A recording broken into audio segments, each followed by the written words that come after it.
Howdy, all of you delicious people. I'm here today to review Glass Onion, a Knives Out mystery. So, I feel like there's a lot of money tossed to this film, but I feel like the money was spent in the wrong direction. Because, of course, we have a sequel that is not as good as its prior movie, and we should have really focused on the writing of this film, and instead they focused on the visual aspect of this movie, where it's like, man, we want to just make this movie look visually immaculate, but I could care less about the visuals because this is a mystery film and writing's the only thing that matters. Halfway through this movie, we completely just stopped the film to focus on two characters and then have to recycle some prior footage and go on and then remind us to, like, oh, let's add things here, let's do a little bit more here. And then by the end of the film they're like, oh yeah, like, I forgot, like, we have the ensemble cast that we should probably bring back by the end of this movie and solve this whole case like any other mystery film does. So I would say that this movie is a good film, or questioning solid good film, compared to, of course, Knives Out, which was funny and gave you kind of a wide range of different kind of feelings, emotions, and whichever. Whereas this movie, it's just like, okay, just like enjoy the Easter egg movie that this movie becomes, because we have, like, randomly, like, we have to be reminded that quarantine happened, and we also have to have, like, random celebrities popping into this film if it even makes sense, like Yo-Yo Ma, which of course I knew was a famous cello player because I had seen some, like, interview thing that he did, and he was playing Bach. So uh we also had, like, Kareem Abdul-Jabbar and all these other, like, celebrities. We even have at some point, like, Joseph Gordon-Levitt plays the Dong voice for whatever goofy reason. Just throw away money film. Just, hey, I want to be part of Knives Out, but I just want to be the person that says Dong, because what else could he really do? Sadly enough, instead of actually being in this film, where, like, I would have liked Joseph Gordon-Levitt to actually be in this movie, but no. So we the further we go into this film, the more I, like, start to realize how, like, thin the movie really is. But anyways, so let's kind of tee this up now. So and we also have this kind of like fantasy island kind of flavor to it also, with the exclusion of everybody's to get everything that they wish for, even though technically miles before these people even get on the island, they already have gotten that from him, because we have this rich guy that goes on and supports every single one of these uh, crapheads, as someone has just stated in this film. But so we let's go into this movie. So we have a group of people that are all to figure out this puzzle box to get this invitation, and I definitely like the one way that someone just goes on and solves this invitational box. That was pretty funny. But honestly, not a lot of laughs in this movie. Not a good hearty, like, ha ha ha ha, at any point in this movie. So we have all these people get invited to this island with the exclusion, really, of one person, but they kind of let it slide. They're just like, okay, like, all right, let's just kind of just keep going on with this. So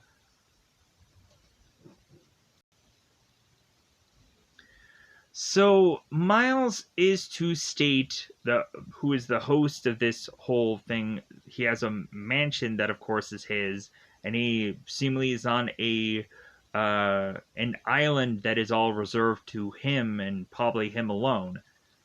We have Miles that goes on and states that all of these people are set to go through this murder mystery, and Miles didn't take much of any time to plan this murder mystery. He just basically ghostwrited it for someone else to have this all be figured out. And come to find out, we get a real murder mystery within this play murder mystery. And so we then have Benoit Blanc, who is to come back into this film to try to put it all together, who could really have been the person to have killed certain people off. So, as well as suspicions of others to really just kind of keep the movie guessing and keep you going. And so really, yeah, like that's as probably as good as I could really just state about this film, because I think anything else would probably feel like a spoiler, because I tried to really think about like how I'm going to word this perfectly to where I don't feel like I'm going to like give much away about this film. So at some point this movie will be available on Netflix, but there are other apps that I can dare in fact suggest for you to at some point hopefully find this movie. You'll find it, but it won't be like a normal movie variation. It'll be a cammed version of this movie, which actually the quality was like surprisingly this time around really good. Like I could clearly hear everybody, like I could see the picture very well, and so I was like, yeah, like it was great to finally watch a bootleg version of a theater movie that actually was a good quality. So, first off, I would probably recommend an app called Play UHD.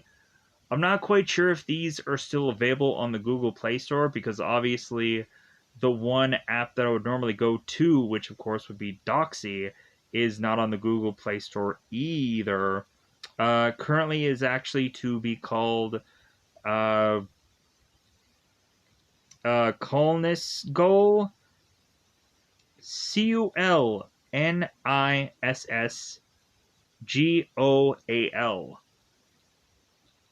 That's another app that I tend to use.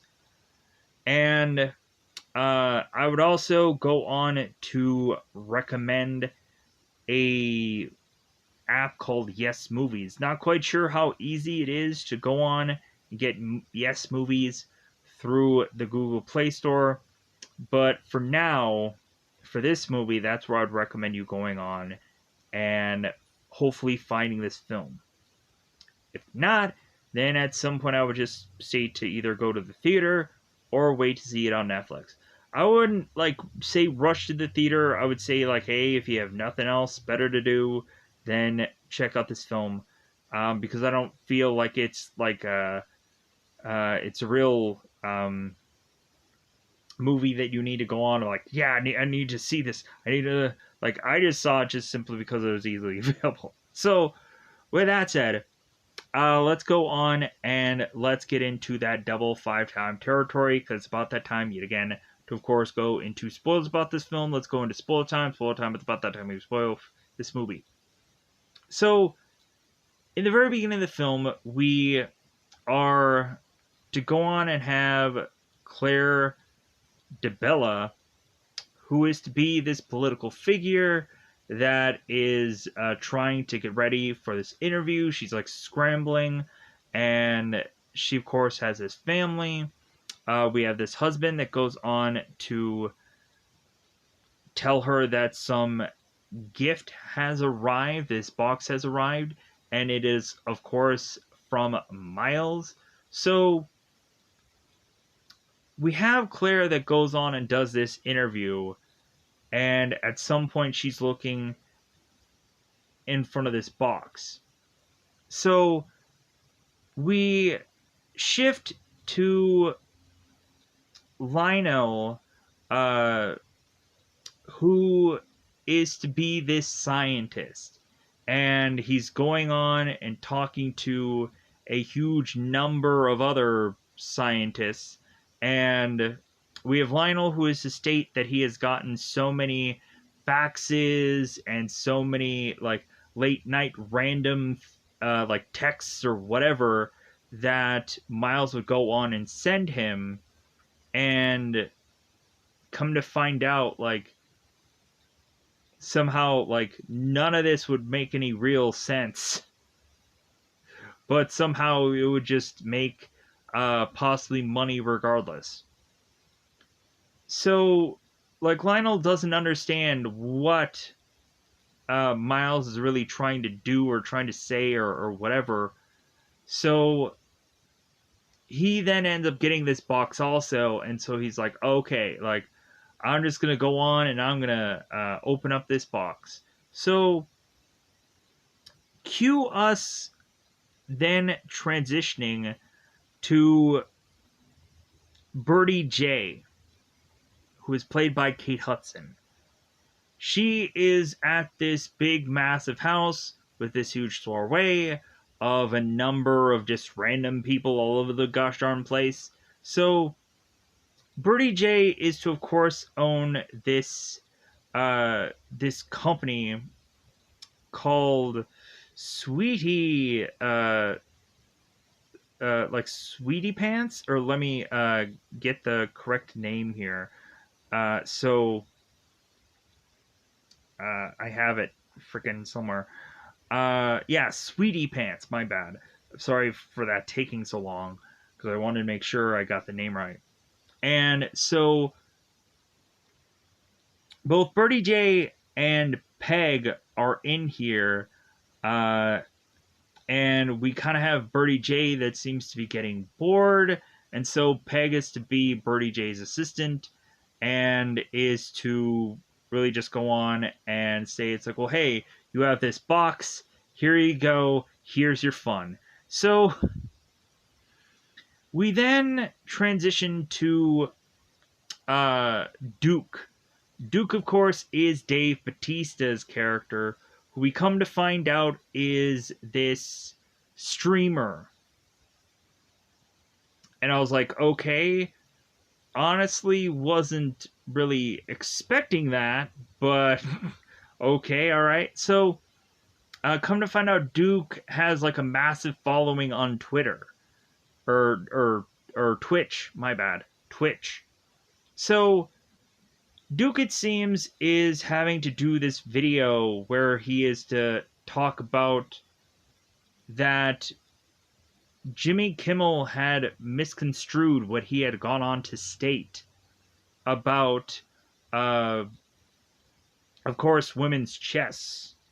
And so he starts to go on and on about, like, how, like, he, of course, has a girlfriend and so on. And so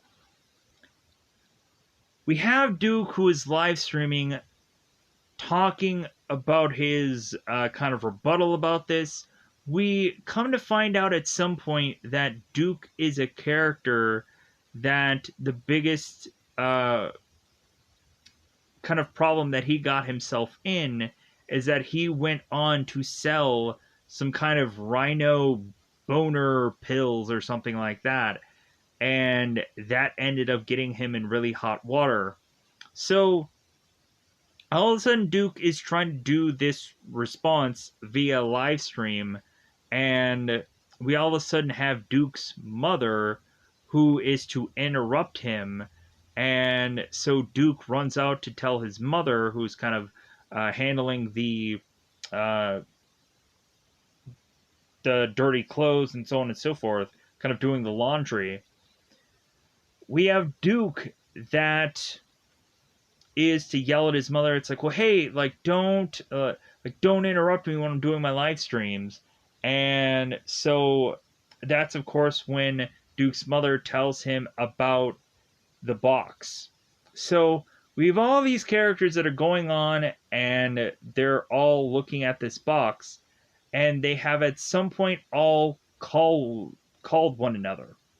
So we have this puzzle that is to try to be figured out of like, okay, how do we open this box?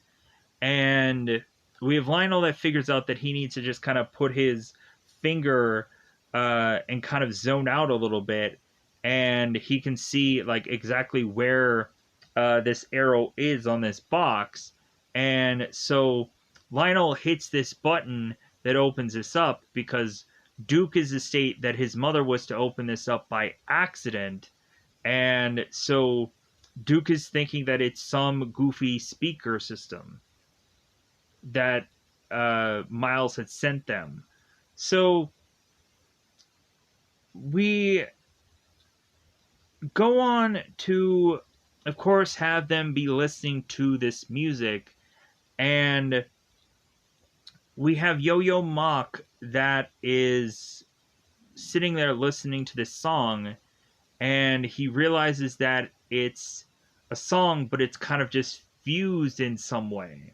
So, realizing that it is like somewhat in a bizarrish order, they then figure out the order and are to realize that it's like backwards, or it's different.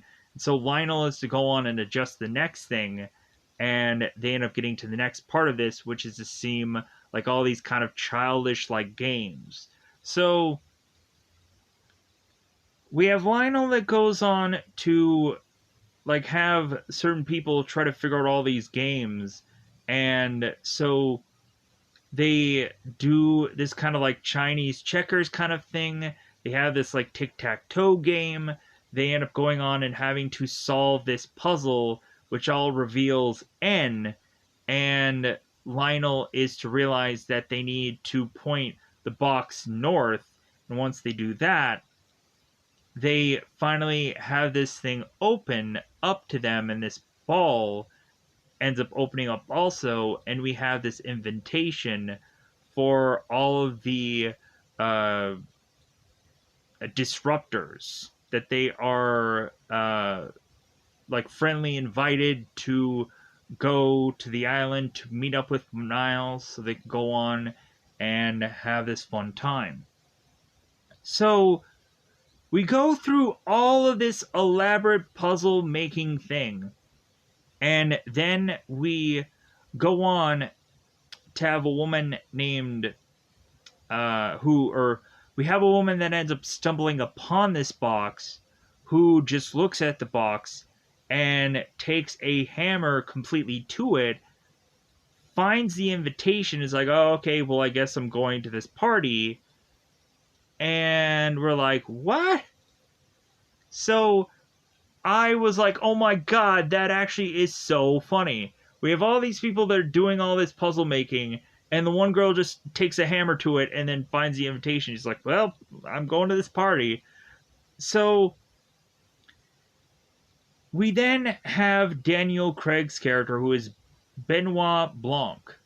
And so we have Benoit, it seems it's been a while since he's gone on and legitimately done a case, and he has been probably sitting in his tub for far too long while he is playing Among Us with just a bunch of these random celebrities like Kareem Abdul-Jabbar, or I think we end up having also Natasha Yan, or Yan, some celebrities. So we have Daniel Craig, who is Blanc, and we have these people wanting to say to him, like, man, hey man, you should really get out. Like, you should really come on, man, like, you should really go on and do something. And all of a sudden, we have Blanc, who is to have a assistant or just a roommate that ends up getting a box for him, and come to find out this is the same box that is to have this invitation, but there's a bigger story here that at some point will be covered halfway through the film. So we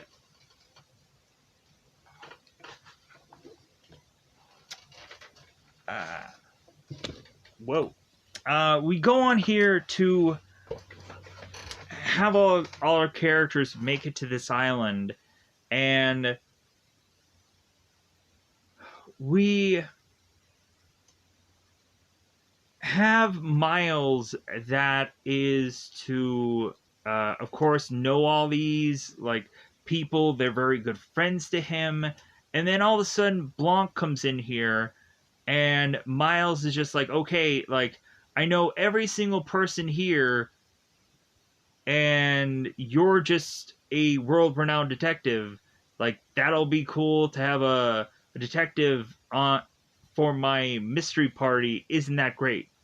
So Miles, it seems, is to also have a connection to a woman named Andy, who is to be this kind of blonde, and she comes in here and she's like very disgruntled because, come to find out, Andy had gone on to be taken advantage of by Miles, and Andy had really come up with this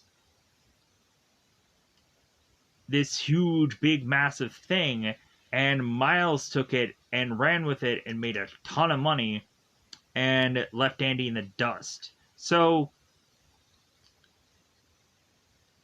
we come to find out that Lionel, or no, no, no.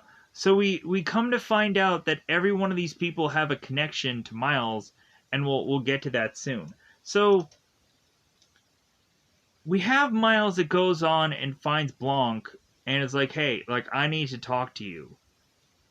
So Miles and Blanc kind of pull away to this big, massive glass office, and so Miles is to state to Blanc that he did not invite him here. How exactly did he get this box? And Blanc is just like, well, like, maybe there might be some kind of goofy reset with this box, or maybe it was just delivered to the wrong address. And Miles is like, oh yeah, like some kind of reset. Oh, that makes all the sense in the world.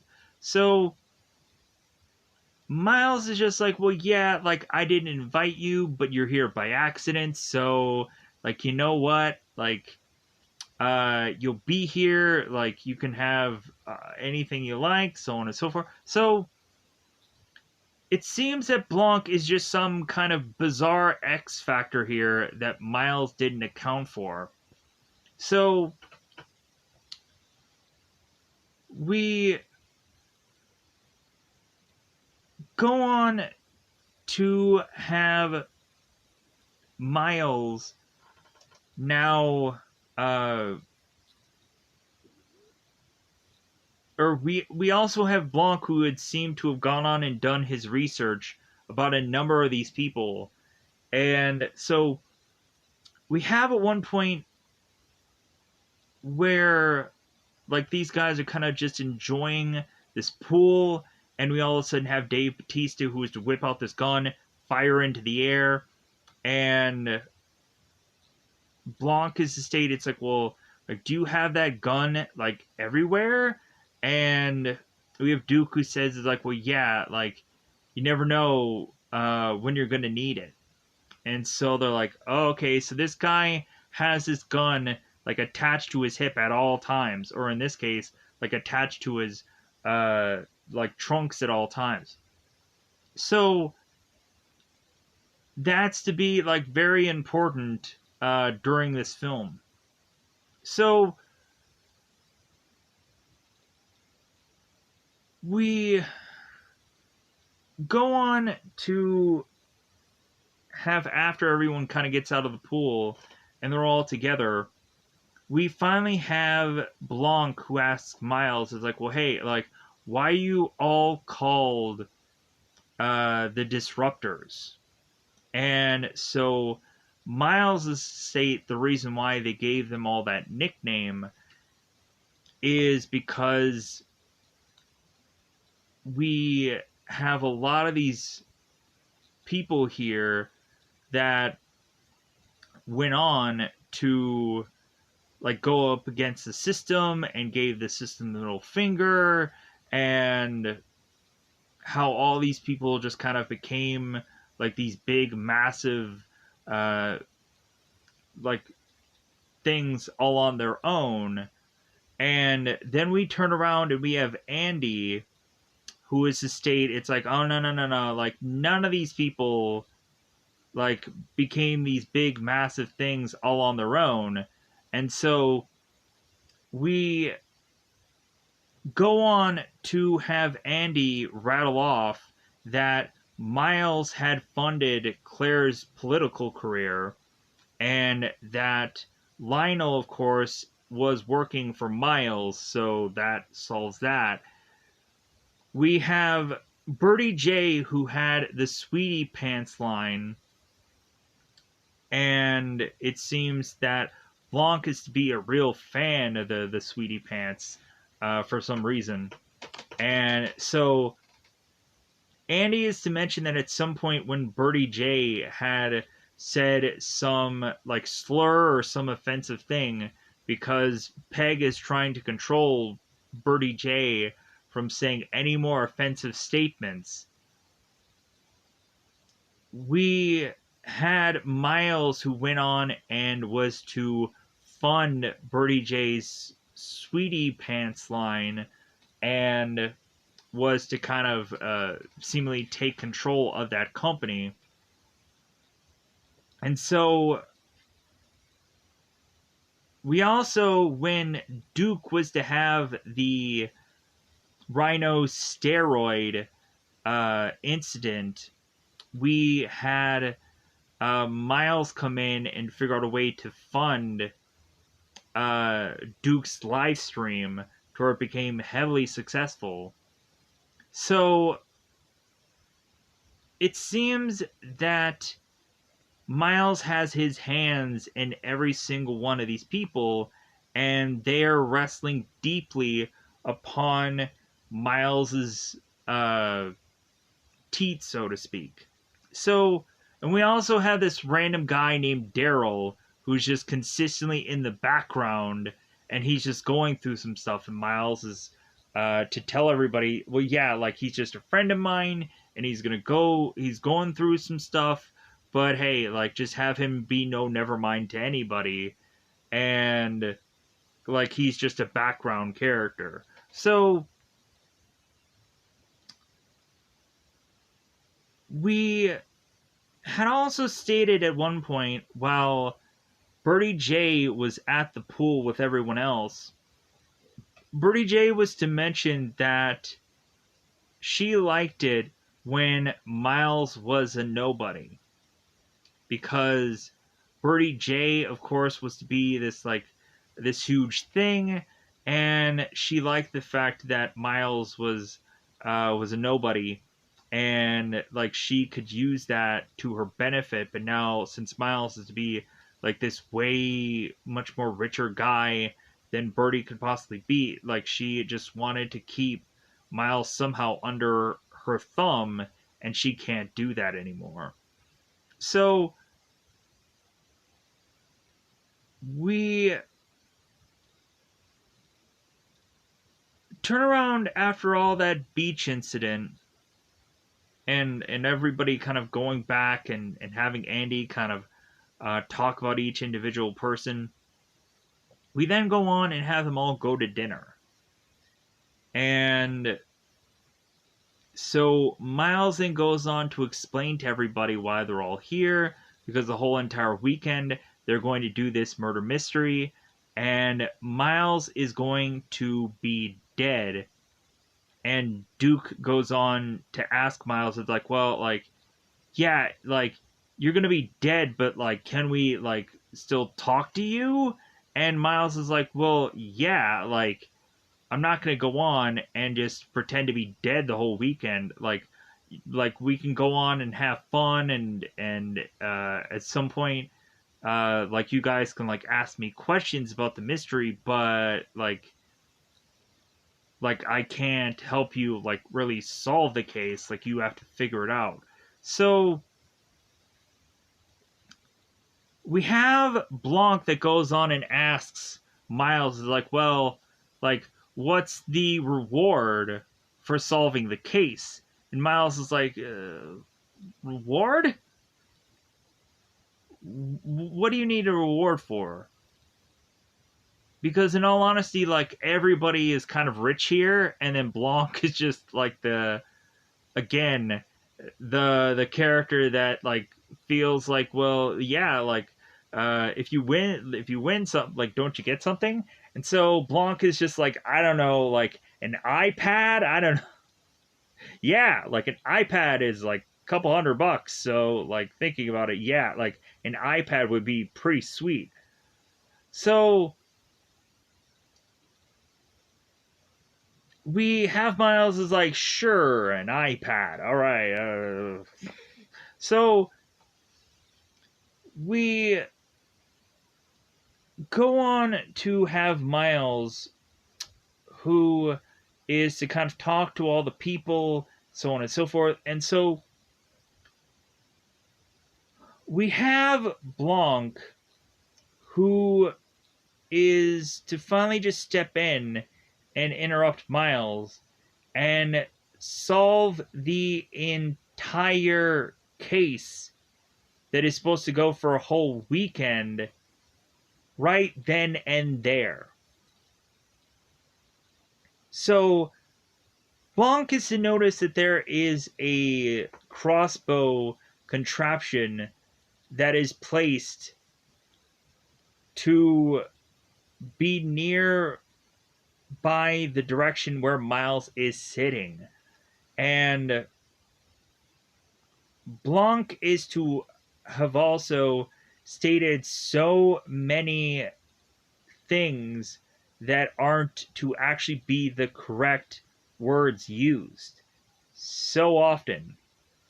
But also, we had, of course, Miles with the one magazine that, of course, had Birdie J with this jewel upon her forehead, and Blanc ends up realizing that Miles has a necklace on him, and so Blanc is to state, it's like, okay, like, you have this necklace, can you open up the necklace to tell me what's inside of it?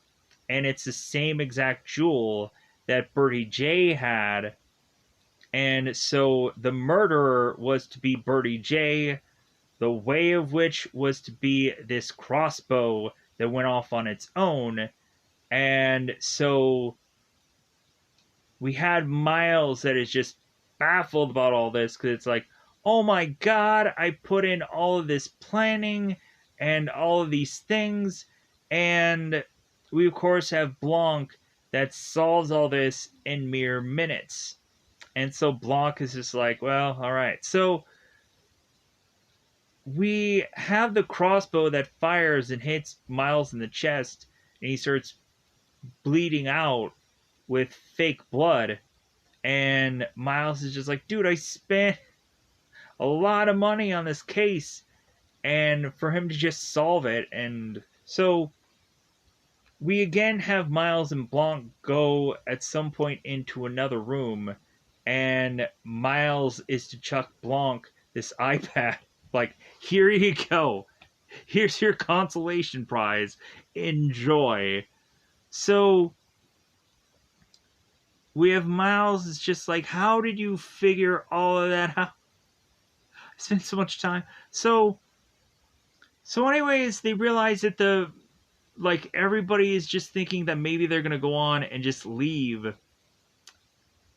And Miles is like, no, no, no, no, like we're gonna do so many activities, like it'll be fine, like everybody, like we're like gonna have a good time regardless. So we also had Blanc that goes on to tell Miles that he rigged solving the case quickly of his murder mystery on purpose. Because Blanc had gone on to walk around the premises to really find out that every single one of Miles's people has a good reason to legitimately kill him. Because we even go on to have Blanc, who is walking around the premises, to realize that Miles is sleeping with Whiskey, that is actually uh, Duke's woman, and Duke had walked to the one window that had Whiskey and Miles in it, and so they were talking about Duke in a negative fashion. So Duke would have all the reason to try and kill off Miles. So we also come to find out that later on we realize that everyone has a motive to want to kill Miles. So, and even Andy is mentioned all good reasons to kill off Miles. So Blanc is a state to Miles that he's basically giving a loaded gun to any number of people to kill him off. And like Blanc is stating that Miles is making a massive mistake. So hence why he wanted to cut this mystery quick. So again, but everybody is kind of tempted to want to leave, not to stick around. And Miles is like, no, we're still going to have fun. So we have at a point where Andy is to come into the party and is to start to talk to certain people. And we have Duke that goes on to say to Andy that she is just ticked off and having this kind of cross to bear, and simply because like she feels that she was like stolen from, or she thought that she had gotten like the short end of the stick and so on and so forth. But really, like, this girl is like no like different than any one of them. And so, and I'm hugely paraphrasing here, but like Duke is kind of telling her, it's like, well, hey, like it's too freaking bad, but who freaking cares? So Andy walks off, and so we have Duke that goes back to his drink that he is being handed to by Miles, and we all of a sudden go on to have Miles go on, or Duke go on and take this drink, and then he chokes, and then he dies. So everybody's everybody is starting to realize, like, oh my god, like this guy is now dead in front of us. What should we do? So we now go on and have a timer situation where Miles is to state, oh my god, like, this was to actually be Miles's glass, and Miles's glass was poisoned, and so Miles is grabbing Blanc and is using him as a human shield because he realizes everybody has motive to kill Miles, and so that's all that Miles is thinking about. That's like, oh my god, like, I was almost killed here. So we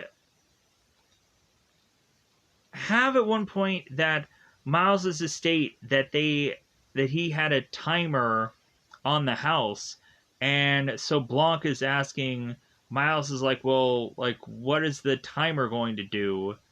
And once it hits 10 o'clock, that's when all the lights go out. So Blanc is starting to realize that he wants to try and keep the dead person preserved because obviously he had been poisoned, and but the problem is once the lights go out, it's like, how can you really preserve the body? So we have Whiskey that comes back in to then mutter that Andy had possibly killed Duke.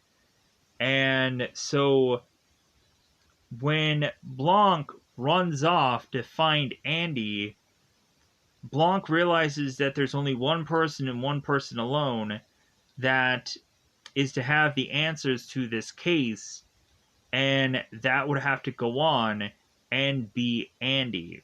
So by the time that Blanc rushes to get to Andy, we then have Andy, who is also getting shot by that gun and is to fall over dead. So we have Blanc, who realizes that he could not get any more answers from Andy, and so we have characters that are thinking like, well, we should probably like preserve the body, right? Because this is a crime scene. And Blanc is just like, no, like, we can't go on and do that here. So they all walk off, and I'm thinking like, where is Daryl this whole entire time? Where is the one guy that you probably wouldn't think would be the killer? But like, where is he? Like, he's always not there. So now here's where they go on and they stop the film to give us the other half of this story. But also, there is one thing that I also need to cover. So, when all of these characters were all going on to make their way to this yacht, to make it to the island, and everybody starts arriving, and we have characters like Birdie J that are asking people, it's like, well, hey, should we hug you? Should we not hug you? Like I don't know what, like, the quarantine, like, kind of thing is. So we have Duke that arrives and again is like firing these guns from, or firing this gun, and is coming off this motorcycle. So we have Duke and we have Birdie J that hug one another. So we find out that most of these people are all good friends, and so we have Birdie J who goes on and notices Blanc. It's like, oh my god, like, you're this detective, and everybody doesn't know who Blanc is besides, like, Birdie Joe knows who he is, but it's like, why are you even here? So we have Ethan Hawke, who is briefly in this film as the efficient man, and he goes to all these cast members and is to shoot this thing in their mouths to supposedly help all of them to, like, be sure that they're not going to get sick during this trip. And so we have them all getting these shots in the mouth, and some are coughing it up, and some are just like, oh my god. But we then have Ethan Hawke's character state that, hey, you guys don't need to wear these masks anymore, and like if anything, also you have to wear these this wrist thing on your hand.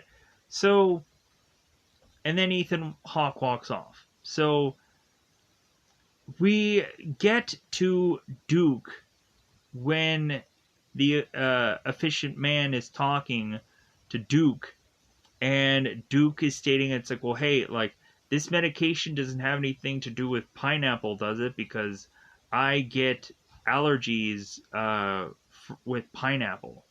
So the fisherman is stating, no, like, it'll be fine. So we end up everybody getting back on, or we end up getting everyone get on the boat, and so they make their way. So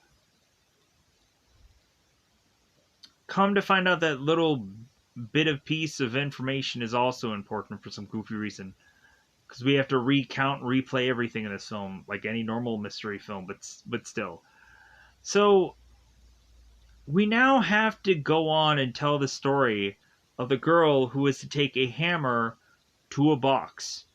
So come to find out, we have a woman who is named Helen, and Helen is to go on and find this box and take a hammer to it, and is to find this invitation.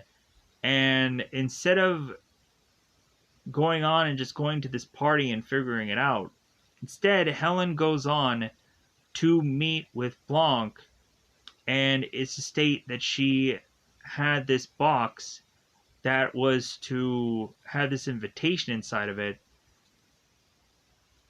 but Helen is going to go on and pay Blanc to figure out this other mystery. Because Helen is, of course, not Andy Brand, who this invitation was designed for. And because what happened was, is the real Andy was to have died supposedly by a self-death. And Helen is like, wait a minute, that doesn't make any sense. Because Andy was, of course, going to go on and go to this party to burn that empire to the ground, is the message that Andy sent, or Andy sent to Helen, stating that she was going to go to this party and just really like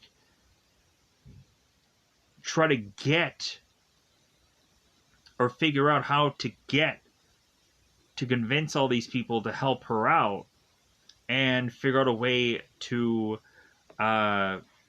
destroy Miles. So we have Helen, who is to state like, well, after this message was sent, the very next day, Andy was dead. So there was no like self-death note, and so Andy is like, Blanc, you need to help me solve the case of my sister obviously getting murdered. And so Blanc is just like, okay, like I'll take your money, but I don't know if I can really solve this. So, but Blanc is to state to Helen that the only way that this whole thing could possibly work is that Helen needs to go on and look like Andy, is to act like Andy, is to have knowledge that only Andy would have. So Helen is to go on and dye her hair like Andy, is to listen to all these podcasts of what Andy had stated, And so Helen is to try to go on and use all these things against all these people at some point, knowing the knowledge that, of course, her sister knows. So, and also we have Helen that has this accent compared to Andy that doesn't. But funny enough, we also had Helen who is to realize that Andy was to have this kind of persona about her that came off as kind of a bitch, and Helen's like, well, hey, like, Andy, I know that's not you. Like, I don't know why you're playing with me like that, but anyway, so we have Helen that goes on to be like her twin sister. Convenient, yeah, but so we have, of course, Blanc that ends up taking Helen's invitation so that way he can prove that he, of course, is to belong here, because Miles won't go on and question Andy's invitation because he had sent that out to Andy. And so, yeah, so like that all really works out. So now we end up going on to have Blanc and Helen putting to putting the pieces together this whole entire time, trying to figure out who has the most motive to want to possibly go on and kill Miles the most. Because he realized that somebody's going to come in here to kill Miles. So we go on to have uh, Andy that is separate from the rest of the group, because Blanc is to go on and tell Helen, it's like, well, hey, you need to go on and kind of be aloof and kind of just listen in on a number of these people to see if you can get motive from a number of these people. So we had gone on to have Miles state when he was with the group that he had gone on to have this product called Clear, the certain material that he is using as a way to put energy into his home. Kind of like Iron Man using the arc reactor to power his whole entire house. And like it's kind of what's the word? Kind of free energy. So Miles had come up with this free energy equivalent, and we had Lionel that is to tell Miles, is like, well, wait a minute, like, you can't go on and put this into someone's house because like I haven't tested it yet.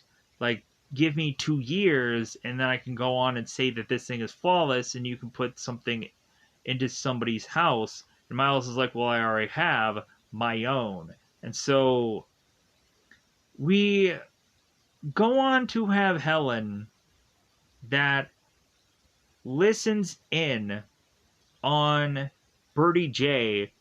And so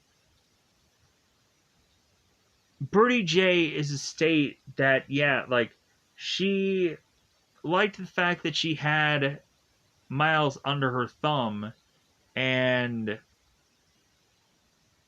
that time is now past, but like it seems like the way that she continues to talk seems like she has more and more motive to want to just go after this guy and kill him off because he's kind of getting out of control and forcing her to do things that she does not want to do. Like Birdie J is going on and having to forcibly do all of these social media things where she's having to be very controversial, and Miles is telling her to do these things, say these things. And Peg is turning around and even having a moment with Miles, stating that, like, well, hey, like, Birdie J, like, she is to go on and, like, have modeling or a number of other things to just kind of fall back on. But Peg doesn't have anything to fall back on because she just has retail. So if Birdie J ends up getting burnt, then Peg is going to get scorched. To where, like, Peg will get it way worse off than Birdie J will. But Miles is telling Peg, it's like, well, like, you know, that post that I wanted Birdie J to do, have her do it. So we have Helen, who's getting all the motive for all of these characters. So then Helen shifts on to have both Lionel and Claire, who are in the pool, and they're both talking. And so Claire and Lionel are both talking about the Clear product, and they're stating how dangerous it could be, and how putting any of this stuff in a person's home could be like the Hindenburg, and how that massively exploded, that blimp that exploded. And so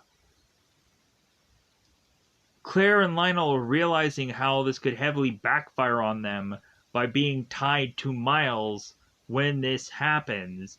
And we, of course, have Helen that's like, okay, like, they have motive too.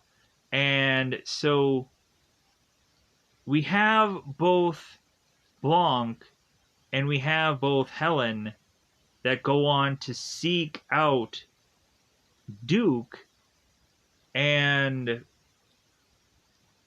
Duke is listening in on Miles and Whiskey's conversation as they're getting like intimate with one another. And so Miles and Duke, or Miles and Whiskey, are both bad mouthing Duke and stating like how like this guy like doesn't really have much of a real like shot at doing well in the internet, and so on and so forth. So all this kind of stuff, all this kind of jargon, just just bad mouthing him. So, and come to find out also, Whiskey was to talk to Helen alone before she goes off to try and sleep with Miles. And so Whiskey states that like, Miles is a nice guy and all, and at one point Miles had given her a necklace, and like, come to find out, he gave it to her on her birthday, but it wasn't even really her birthday because, of course, he gave it to her on the wrong month. Like, she's a Taurus, like, so she's actually a May birthday. So Helen goes on to listen to Whiskey, and Whiskey states that she really has no real like long distance thoughts about her being tied to Duke. If anything, Whiskey likes the fact that more and more Duke is wanting Whiskey in his videos, but Whiskey is stating that she wants to go on and build up her own brand and be her own person, and then kind of leave Duke in the dust. So Whiskey is kind of planning her exit strategy, and is hoping that maybe being tied to Miles could maybe be that exit strategy because he's really rich. So we have again like motive for like people who want to go on and kill off Duke. So both Helen and both Blanc are coming up with motives, and it seems that every single person is to have a plus and a minus to them of killing or not killing Miles. So we go on and come to find out Helen is starting to get drunk from this kombucha, and Blanc is telling Helen, it's like, well, hey, like, you realize how much alcohol is in this? But it comes to find out the more and more that Helen is drinking, or Andy is drinking, the more it seems that she's becoming really good at this whole murder mystery thing, as Blanc is starting to realize that, like, Helen is coming up with some good ideas. So once we get to the point of now, uh, Duke is dead, we then, of course, have Blanc, who runs off to try and find Andy, because she's the only one that can probably solve this whole case. Because Helen, while Duke was being killed off, Blanc sent Helen on the task of running through all of the rooms of which that all these people had, and go through all of their stuff and ransack it. Don't think about really like being polite, just really ram through all of this stuff. And so Blanc is really wondering where the gun is because Duke's gun is missing. So, like, I was thinking maybe Whiskey had the gun. Like, I was thinking that it either had to be Whiskey or it had to be Andy, because they were the only ones that touched Duke's body. And so, come to find out, the gun was taken even before that, but still. So, we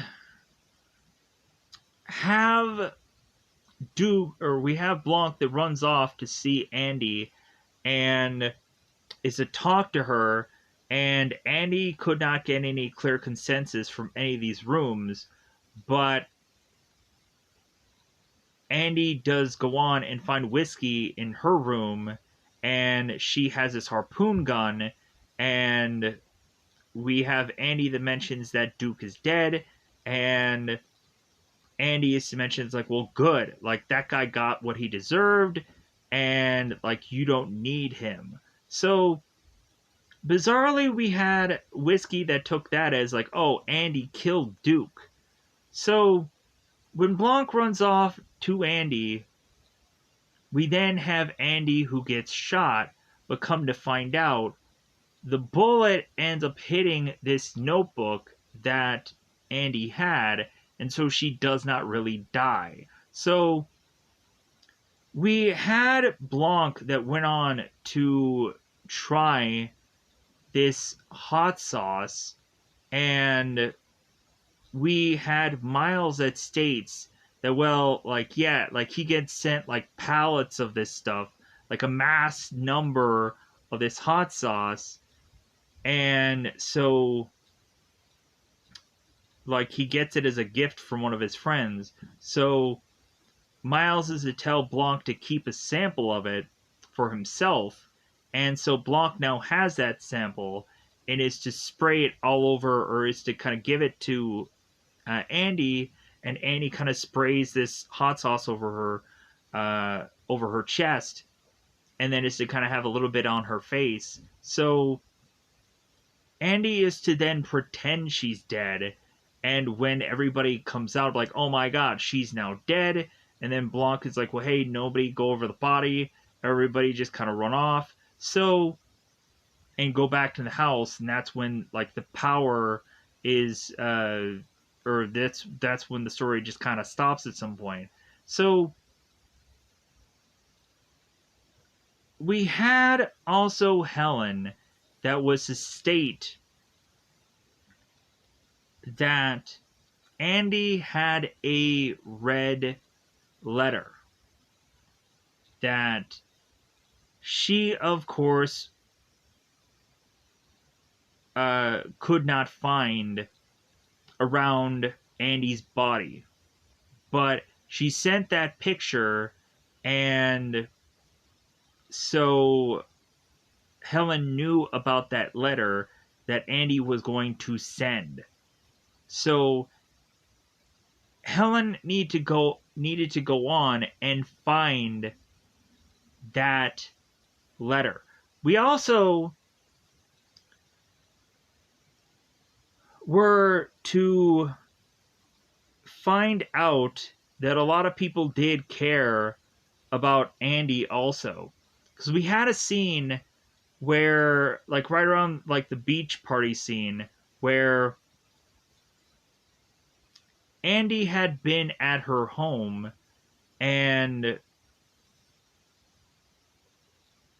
had sent this email, or had sent this text to a number of her friends, and a lot of them could not go on and respond to that right away. And when they finally did respond to it in some way, they couldn't get a hold of her. So a lot of her friends were to run off to try and get to Andy. And Duke mentions how he was to get pancaked trying to make his way there to Andy's house. And Claire was mentioning how she got there, and all of her friends were banging on this door, trying to break it down, trying to get to Andy, and they couldn't find her, and so they just kind of gave up. So, by now, after Andy is pretending to be dead, getting a little hot sauce in her nose, kind of like, ha ha. So, we now have Blanc that has to go on and figure out who the murderer is now, because it's about that time. So, we have, and I always keep saying Andy when I should probably state Helen, or I could have just said Brand, and that would have made sense because both the girls have the same name. So, I'll state Brand for the rest of this movie. So, Brand runs off to get to Miles's office, where Brand is to find the napkin that is going to lead us to a flashback. So we have Andy in the past that had gone to this bar called the Glass Onion, and so all of these people were kind of these like washed up people that like didn't really have much success. And so Miles comes into this bar and is to go on and tell every single one of his friends what all to do.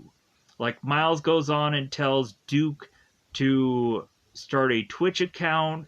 We have Miles that goes on and is like telling like Birdie J, like, oh hey, go into like this clothing line, and so on and so forth. And so when Andy goes on and is to figure out this whole napkin, we had Miles, who is playing pool and is realizing that Andy is figuring something out.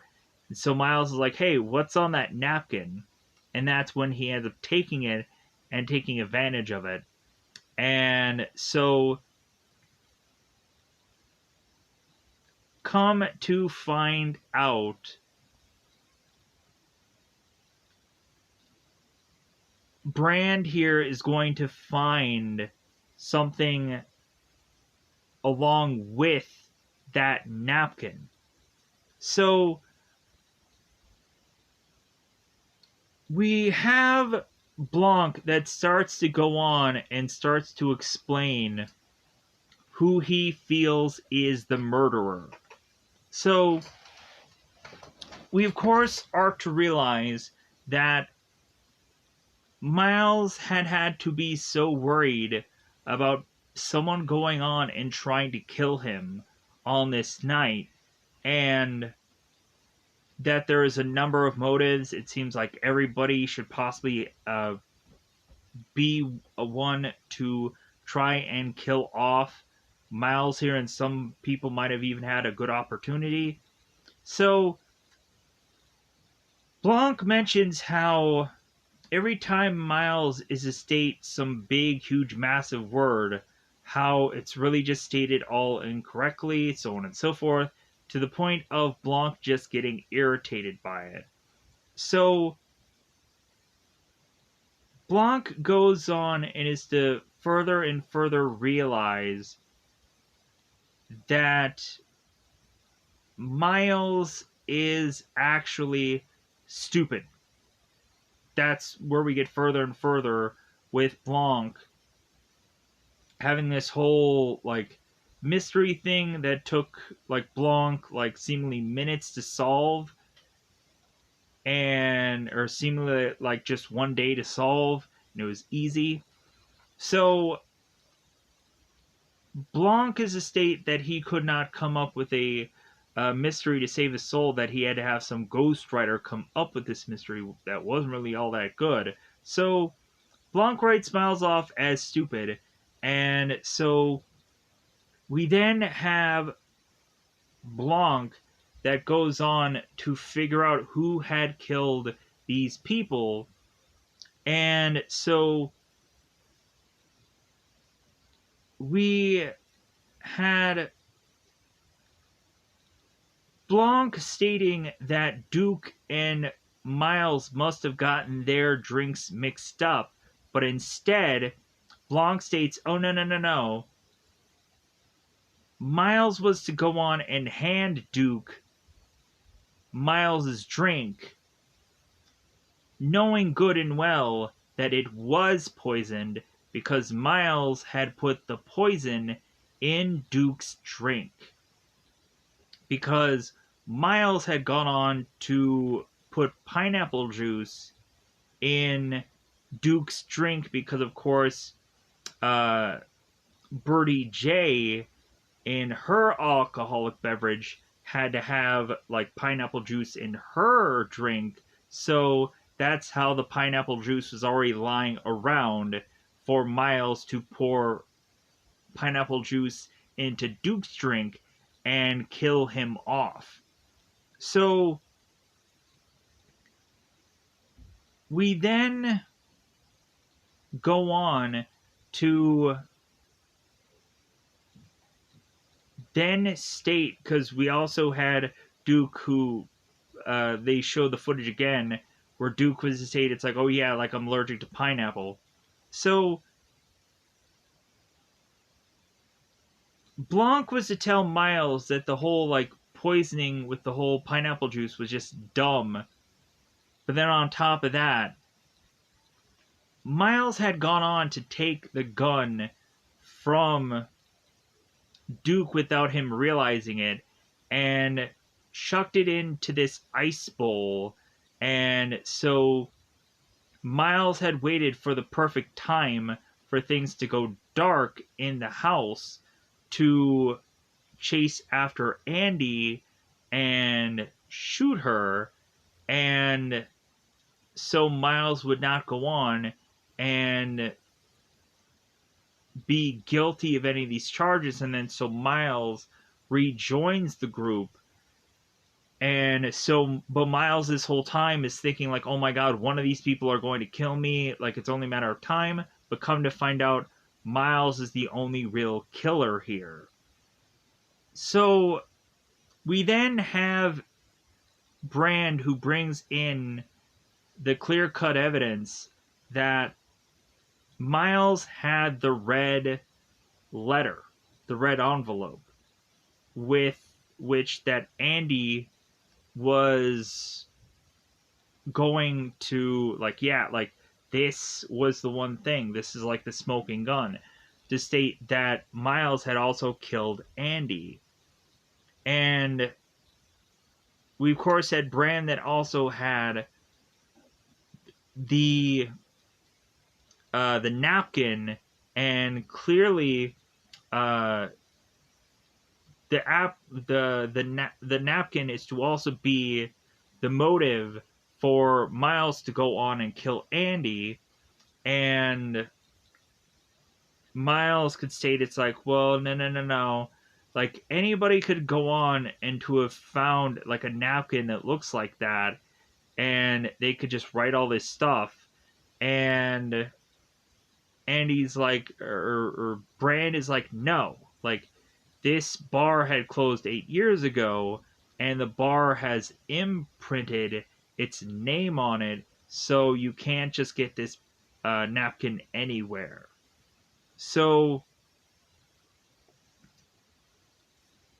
we have again more evidence that Brand has, and so Miles goes on to light this thing on fire, and is to realize that now they have absolutely no evidence, and we have Miles who's like, aha, like, I am to get away with all of these murders, and there's nothing anyone can do. So, because there's no real witness here beyond both Brand and Blanc who will uh, raise their hand against Miles, because Miles knows that if a majority of these people are on his side, then any jury would go on and be convinced that Miles did not go on and kill anybody. So it's all just a numbers game. So we have Brand desperately crying out for anybody to, like, state or be a witness to this, and nobody wants to do it. So we had Blanc that is to hand Brand a drink, and is to state, like he did clearly destroy the one evidence we had, and so for me, like, I'm gonna go on and just leave here now, and tell you that I could understand why at some point Andy was to think that there is a time for her to have left, as I have that feeling now. So we have Brand that goes on to start drinking, and then she starts breaking all of these expensive glass items, and Miles is just like, okay, are you done? Like, did you get it all out of your system? And then everybody else just starts breaking all of the glass, and I'm just like, okay, like, hopefully there's just a ton of glass lying around that everyone could just start breaking all this stuff, all these items that probably could have just been, like, sold somewhere. But we have Netflix that's just throwing money away. So we have Brand that is to really want to go after Miles's most expensive item, which of course is to be his own home.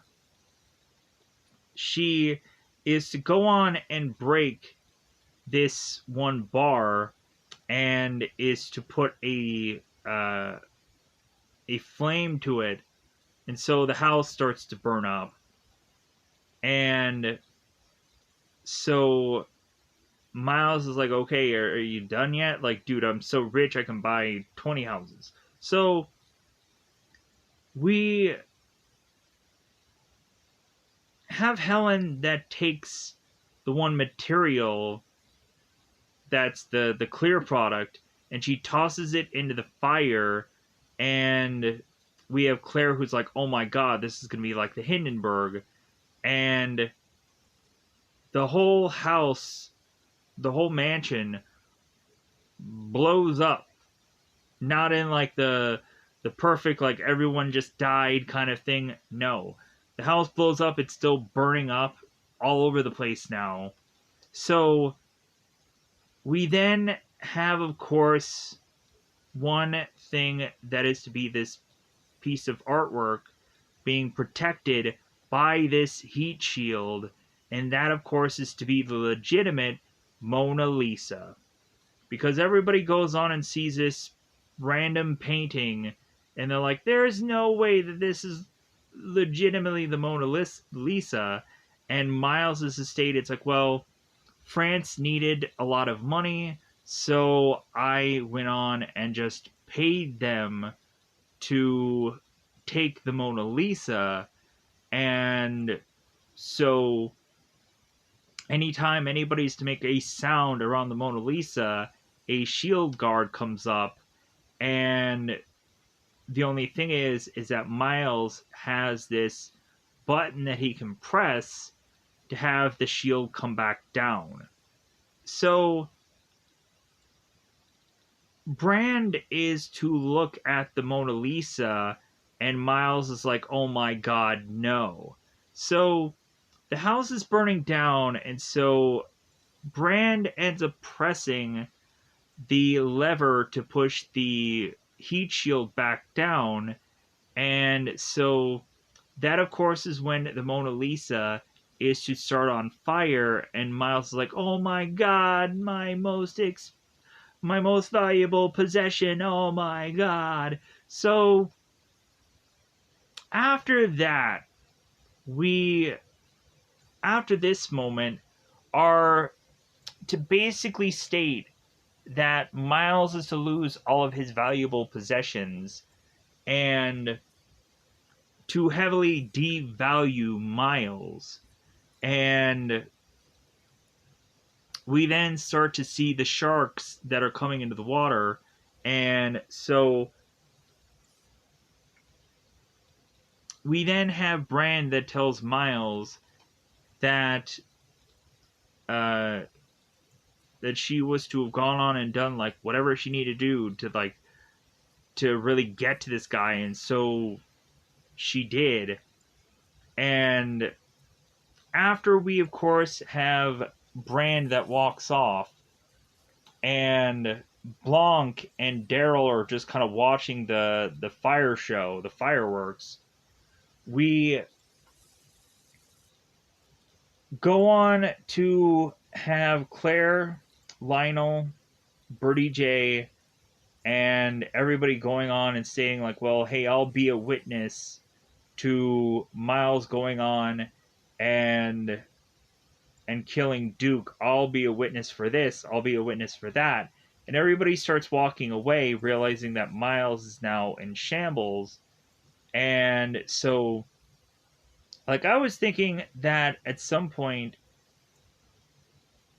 that, like, Brand was going to get all this money that was rightfully deserved to her, but instead, like, Miles is to have realized that, like, the company that's going to put out this product is going to go up in flames, so, like, what difference does it make?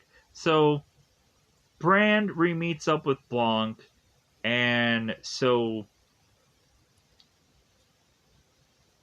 like, we, of course, are to realize that